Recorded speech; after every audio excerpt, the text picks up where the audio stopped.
Presiden Prabowo Subianto menyayangkan terjadinya unjuk rasa besar-besaran di Kabupaten Pati, Jawa Tengah, yang menuntut Bupati Sudewo mundur dari jabatan. Meskipun belum memberikan pernyataan langsung, tanggapan Presiden disampaikan oleh Menteri Sekretaris Negara, Prasetyo Hadi. Taruh perhatian dan memohon kepada semua pihak untuk juga menahan diri, baik Pak Bupati juga secara personal kami juga berkomunikasi. Kemudian saya juga memonitor terus berkomunikasi dengan Bapak Gubernur Jawa Tengah.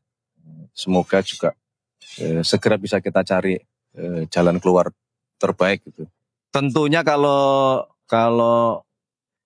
beliau ya menyayangkan. Itu tadi apa yang kami sampaikan itulah hasil respon beliau terhadap siapapun itu.